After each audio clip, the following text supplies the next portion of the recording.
The goal of this piece was to capture that puppy energy when you play fetch. I have some reference pulled up on another screen, but I'm not really taking poses directly, mostly just observing for timing. Because I'm using more cartoony actions, I have a little more freedom to play around. I'm sort of banking on utilizing good fundamental principles to sell my idea. Maybe I'll do a video in the future of how I interpret reference footage. In the earliest stage, I lay out the entire shot. There's not a whole lot of compositional elements here. It's a white room, Pochi, and a ball. The only thing I really need to consider is how I'm going to frame the action. Framing your shot is important. It does affect the way your audience will perceive it, even when it's just an empty white room. This is an entire topic of discussion on its own, but suffice it to say, good framing will enhance your animation. This is why I'm doing a broad stroke of the entire scene using the root control. I want to capture the timing of the big movements, going even as far as adjusting the F-curves in the graph editor. This is essentially the roadmap for the big actions in the shot. When he's acting in a specific spot, I typically lock the root node down. Once I know what Pochi is doing, and the stage he requires, I can dial in the camera further. I use the ball as sort of a marker for where Pochi needs to be when I want him to catch it. In a sense, I'll be animating the ball backwards. Knowing where Pochi will catch the ball will allow me to animate the ball to that position. For the time being, I leave the ball there as sort of a visual reminder as I figure out the rest of the shot. I spent about an hour and a half mapping this out. It's remarkably simple, but gives us the broadest sense of timing. I think of it like stage actors rehearsing where and when to hit their marks, but not necessarily acting. Just observing the space and understanding where on the stage they need to be and when. That is sort of what this phase represents. It informs me what Pochi is doing, what stage he will need to act on, and whether or not the camera position is appropriate to capture this. In this case, because he's by himself with a ball, I want to make sure he's using the entirety of the frame, and the flow of the action moves the audience from screen right to screen left. The timing I will continue to refine as I work through the piece, but this gives me a basic sense of the broad actions. I'll animate the ball once I've locked in the position of where Pochi will catch it. Eventually, I'll slide the animation down the timeline to open up some room for the ball bouncing into the scene to kick things off. Okay, so transitioning into real time here, I just wanted to break down why it takes me so long to get through a basic layout pass. So the important thing about this pass really is just making sure we capture the broadest sense of the timing. But I'm also spending a lot of time thinking about how many frames I'm going to need to achieve all of the actions that I want to kind of layer into the shot. So just very quickly, he enters screen right, and I want to know which angle he's going to be traveling in order to catch the ball, so we can set the ball up in a position where I think the approximate area is going to be to make the catch. I figure out how long that hang time is going to last, where that contact position is going to be after he catches the ball, how long it will take him to slide and recover and do this little rug run to catch back up, and then a little lunge forward to kind of settle him back into a nice position to end the shot with. So we don't want him ending up in a position where it's just, awkward framing. We have a wide frame here. We just want to make sure it's a nice composition that we finish with, right? So initially he's just going to jump, slide, rug run, lunge forward, and then I'm probably going to finish the piece off with some little tail wags and some cute kind of dog-like expressions, that proud look that a puppy has after they catch the ball. But just some other small little things you can see. I've actually even worked out some of the slow ins and slow outs on the F curves on my root node. Again, this is all very rough, so I'm not committed to any of this, but I like to have it just to give me a sense of, what that snappy timing needs to feel like, how many frames I'm going to have in order to accomplish certain actions. Now that I have some basic timing mapped in, I can go and start looking for poses. Since the biggest action is Pochi catching the ball, that's where I decide to start. I will go in and get a nice pose here and then start building the rest of the animation around it. But I'm still unwilling to commit, so I will jump back and forth as I start to work out the surrounding poses. Each pose needs to relate to each other, so focusing on one too early causes me to lose sight of the bigger picture. The poses remain loose and gestural so I can quickly get a grasp of how the shapes relate. What I'm aiming for in this phase is to work out the key poses for timing, spacing, and making sure the lines of actions relate to one another.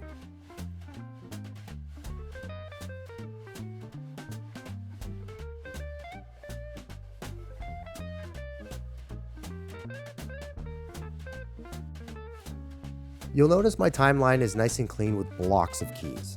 This makes it much easier to make broad adjustments to the timing without having to worry about what pose lands on what frame. So having keys lined up all in a single block means I can just grab those sets of keys and move that pose to a completely different frame.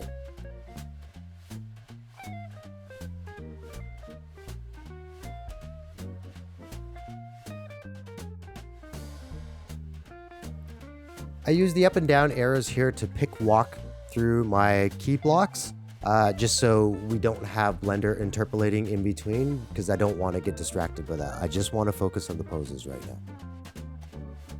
I'm refining the poses further than most here because this is the moment I want to grab my audience. So I will go as far as posing the fingers, but I'm not spending too much time here. It's meant to be gestural, and I'm making sure that we're avoiding the twinning in the pose as well. But that's not always the case as I roughen animation, as you will see shortly.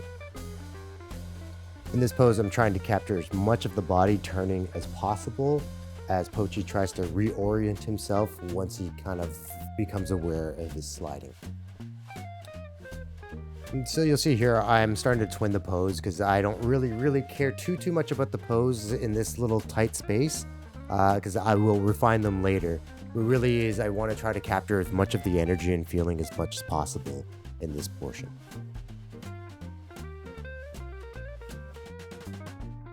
I'm trying to work out the primary rug run pose here. I want it to be silly, so I will throw the limbs around quite a bit. I'm also keeping in mind that he will have the ball in his mouth at this point. Although I'm not blocking in the face pose right now, I will later on as its own dedicated pass. You can see me scrubbing back and forth between the poses here to get some context for the line of action, and making sure that the movements relate to each other. I'll adjust each pose a little as I work out what the action is going to look like. I'm now gesturing in the final lunge he will take toward camera to settle into his final position. It's really gestural, just a quick pose to indicate to myself what type of pose is happening here. Give the pose some shape, and then bounce back and forth between other poses to see how the basic shape reads.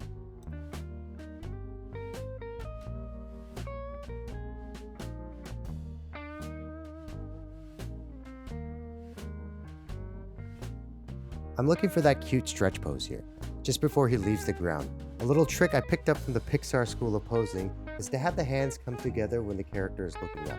It seems to amplify the cuteness, so I'm trying to keep the hands closer as he rears up on his hind legs.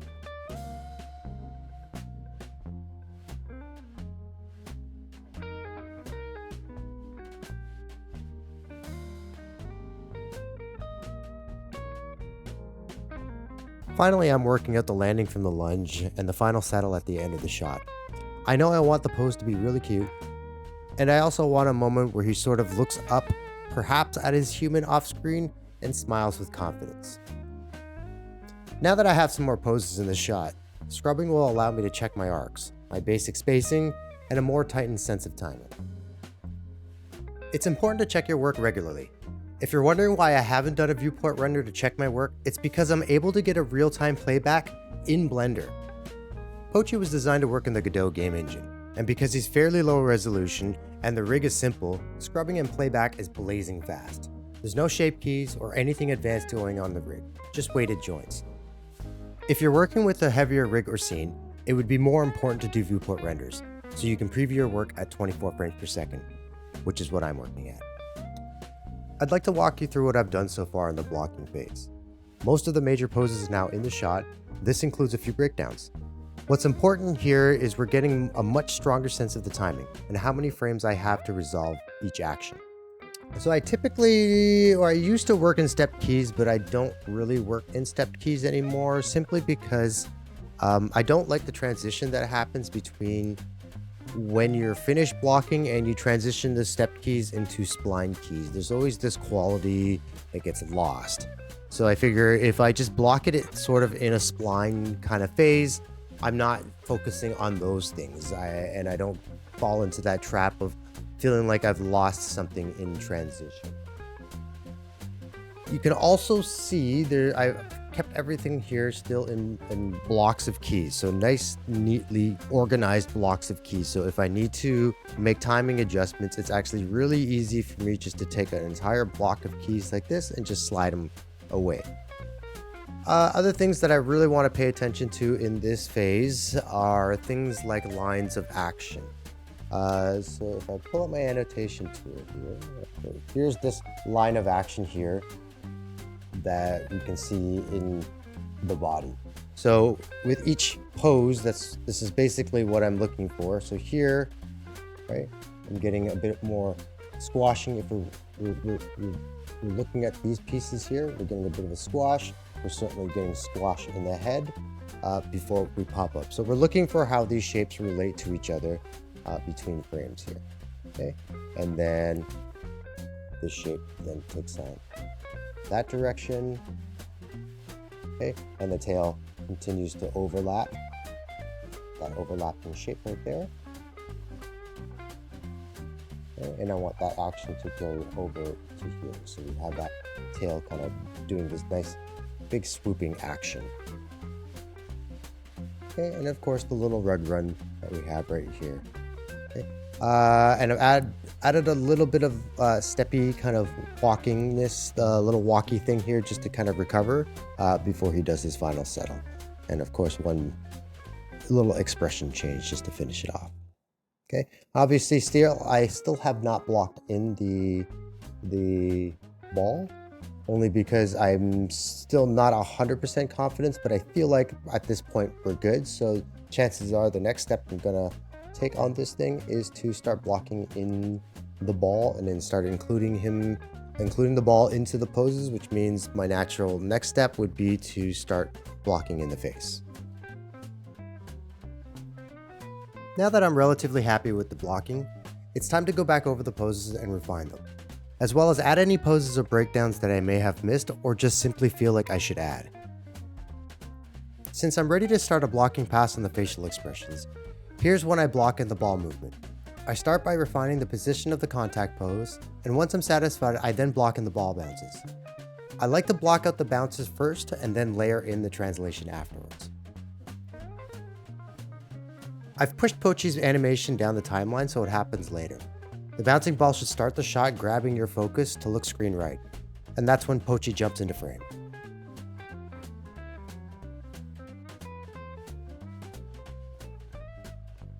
I've added some favors to the contact poses. Having the ball contact the ground for 3 frames allows me to squash the crap out of it. As long as I have some strong shape changes from stretch to squash to stretch, we shouldn't be able to feel the pause when the ball hits the ground. It should still feel smooth. I constrain the ball to Pochi's head. This leaves me room to continue squashing and stretching the ball with his jaw as he bounces around. I'll go back through the poses after he's caught the ball and update it so we can clearly see he's holding it in his mouth now.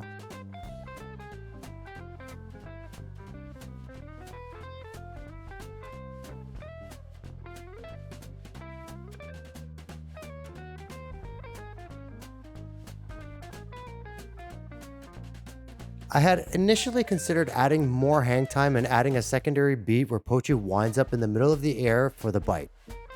But looking at the timing, I decided against this as it would cause too many pauses at the top of the shot, and I would lose that initial energy as he enters frame.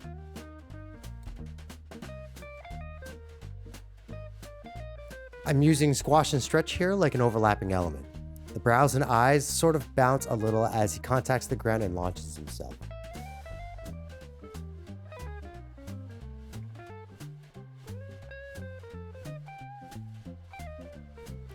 Blinks on the squash are fun. It gives us a bigger change in shape when he pops his eyes back open. I'm taking the same approach to the corners of the mouth as well. The actions should feel like they're lagging behind the main pose a little. As I block in the facial expressions, I keep an eye on the body as well. I'm going back through the poses and breaking up the symmetry in order to get more appeal out of each pose. I'm also breaking up the timing on all the body parts and cleaning up the arcs now. Since this is not a dramatic performance, the block on the face will be pretty simple. I'm looking for expressions that will emphasize the pose, like the wide-eyed excitement when he first jumps for the ball, a bit of squash in the eyes and the brows as he lands. I really like the first pose of the rug run. I decided to make his eyes a little wild here. And finally, a nice big expression to finish off the piece, like he's proud of catching the ball, something that I've definitely seen my own dog express. I'll do another pass around the whole piece, further refining the poses. I'm using the graph editor to check for odd spikes in motion. Those sudden spikes aren't necessarily a bad thing. I suppose over the years I've gained some intuition on potential problems that might arise from spikes.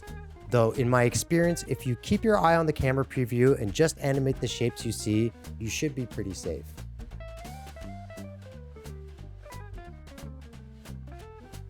Now I've cleaned up a lot of the poses. While I will continue to refine them, they're about 80% of the way now.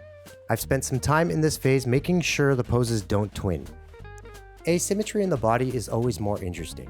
Seeing joints or limbs move at the same time, at the same rate, makes the animation feel boring. So my poses should now incorporate some more timing changes in the body. In the initial blocking pass, I'm working out the primary gestures of the character. In refinement, I break up those poses. Think about the secondary lines of action, silhouette, whether or not the pose is aesthetically pleasing to look at, and how far to push those poses, what to emphasize, and what to pull back on. I think a great piece of animation doesn't have bad drawings or poses. Even the in-between should continue to carry the appeal of the character's design. I'm now transitioning into the final polish phase. This is where I will really refine the secondary poses, like hand gestures. I will check and clean arcs, spacing, and make sure the contact poses are properly planted.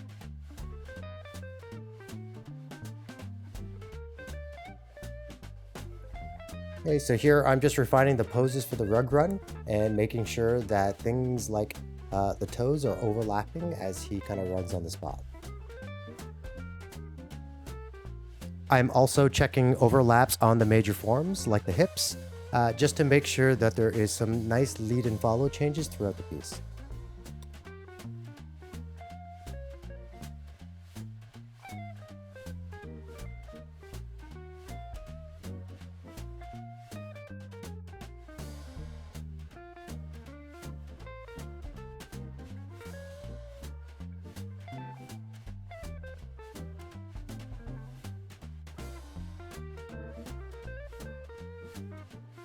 And finally, I'm adding a little bit of texture to the end of the animation where we can see Pochi chilling, really happy and wagging his tail with excitement.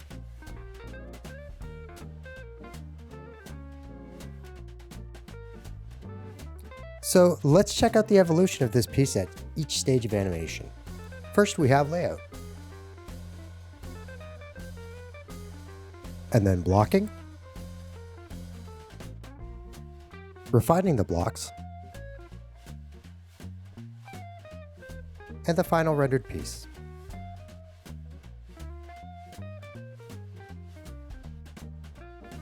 Thank you so much for checking out my Blender animation workflow. If you found the video informative or entertaining, please consider hitting that like button. And feel free to drop me a comment if you have any thoughts or suggestions.